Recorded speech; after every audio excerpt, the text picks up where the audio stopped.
আসসালামু আলাইকুম ওয়া রাহমাতুল্লাহ। আউযু বিল্লাহি মিনাশ শাইতানির রাজীম।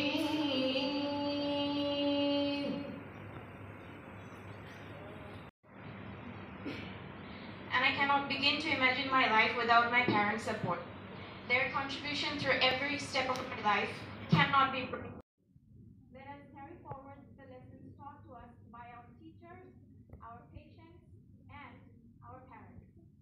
So here's to new beginnings, to the challenges that lie ahead, and to the lives we will touch along the way. With this, I conclude my speech. Thank you everyone for listening.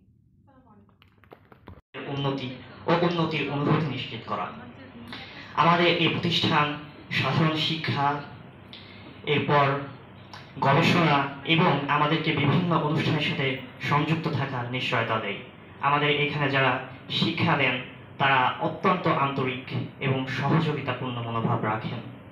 আজকের এই দিনে আমি আশা রাখব আমাদের যে নতুনভাবে এই প্রতিষ্ঠানে পথ চলা তা যেন সফল এবং সার্থক হয়।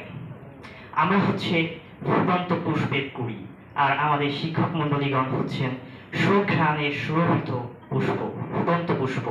তাই আমাদের কর্তব্য হচ্ছে এই শিক্ষক মণ্ডলীদের সান্নিধ্যে থেকে আমাদেরকেও সুঘ্রাণে সুরভিত হয়ে ভুগতে হবে এবং মনে রাখতে হবে আমাদের এই সুঘ্রাণটা যেন দেশের দ্বারে দ্বারে প্রতিটি অসহায় নির্যাতিত মানুষের দ্বারে দ্বারে পৌঁছে যায়।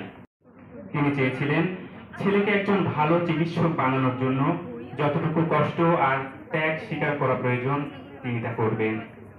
একজন চিকিৎসক চিকিৎসা সেবার মাধ্যমে সাধারণ মানুষের যতটুকু শ্রদ্ধা, সম্মান আর ভালোবাসা অর্জন করতে পারে তা অন্যান্য পেশার ক্ষেত্রে খুব কমই দেখা যায়। মহান আল্লাহ মানুষ সৃষ্টির পাশাপাশি রোগ ব্যাধিও সৃষ্টি করে পাঠিয়েছেন এই পৃথিবীতে।